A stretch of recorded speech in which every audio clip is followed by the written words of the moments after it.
ইউনূস সরকার। তাই এই জালিম সরকার চাচ্ছে যে আরো তার এই সকল দুর্নীতিকে পাকাপোক্ত করার জন্য ভোট মানুষের কাছে চাচ্ছে জোর করে। বিগত সরকারের আমলে 2 লক্ষ কোটি টাকা ঋণ ছিল বাংলাদেশের জনগণের উপরে। এই গত 17-18 মাস ইউনূস সরকার এসে এই দুর্নীতিবাদদেরকে সাথে নিয়ে 23,000 লক্ষ কোটি টাকা বাংলাদেশে এখন জনগণের উপরে বৈদেশিক ঋণ চাপিয়ে দেওয়া হয়েছে।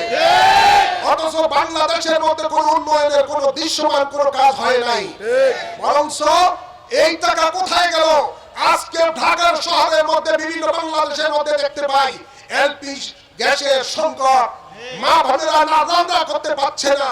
আজকে মানুষের অর্থনৈতিক দিন দিন মানুষের দুর্বল হয়ে যাচ্ছে।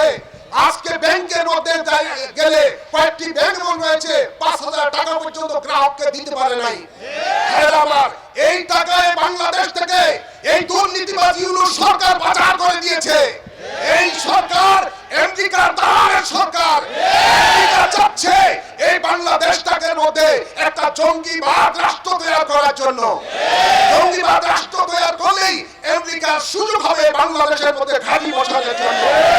ইদানিং কালে আমরা দেখেছি এই আমেরিকার চামচা ইউনূস বাংলাদেশের সে আপনার সেন্ট মার্টিন দিয়ে দিয়েছে এবং চট্টগ্রামের বন্দর তারা দিয়ে দিয়েছেন। বাংলাদেশের পার্বত্য চট্টগ্রামের একটা অংশ বিদেশের কাছে দিয়ে পায়তারা করা হচ্ছে। এই দেশটাকে সম্পূর্ণ ধ্বংস করে দিচ্ছে বর্তমান ইউনূস সরকার।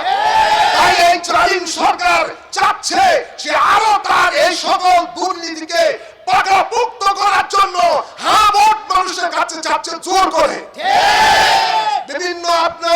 বিভিন্ন শিক্ষা প্রতিষ্ঠানের আপনার শিক্ষকদেরকে ইমামদেরকে বিভিন্ন ভাবে তাদেরকে প্রেসার সৃষ্টি করে সেখানে বলছে ভোট দাও।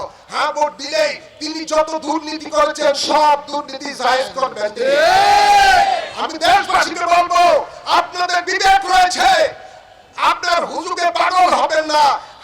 এবং না কেন দিবেন এই জিনিসটা ভালো করে বুঝে তারপরে আপনি না ভোটের মধ্যে আপনারা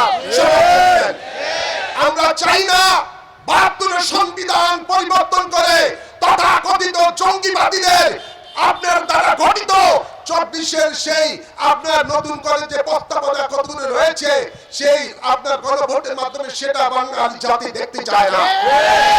যারা স্বাধীনতার সপক্ষে মানুষ হয়েছে তাদেরকে বলতে চাই আজকে মিডিয়ার মাধ্যমে আসুন আমরা প্রতিহত করি স্বাধীনতা বিরোধী শক্তিগুলিকে যারা জঙ্গিবাদ ছড়াচ্ছে এই দেশের মধ্যে, যারা 71-এর 30 লক্ষ মুক্তিবাদী মানুষকে তারা শহীদ করেছে, 3 লক্ষ মা বোনের ইজ্জতকে লুণ্ঠন করেছে। এখন তারা বলতে চায় যে বিশেষ একটি দলের নেতারা দেশে নাই, তাদের অত্যাচারে পালিয়ে আছে, তারা অথচ তাদের স্ত্রীগণের উপরে তাদের হক রয়েছে। ওই 71-এর কথা স্মরণ করিয়ে দেয়। এই হক তারা আদায় করতে চায়। তাদের কাছে এই দেশের মা বোনের ইজ্জতের নিরাপত্তা নাই, এদেশের মানুষের জানমালের নিরাপত্তা নাই, এদেশের স্বাধীনতার নিরাপত্তা নাই। ইদানিং কালে তারা বিভিন্ন ভাবে বিভিন্ন মানুষকে প্রলোভন দেখাচ্ছে তাদেরকে ভোট দিলে জান্নাত পাবে, এই পাবে, সেই পাবে, এই পাবে, ইত্যাদি ইত্যাদি।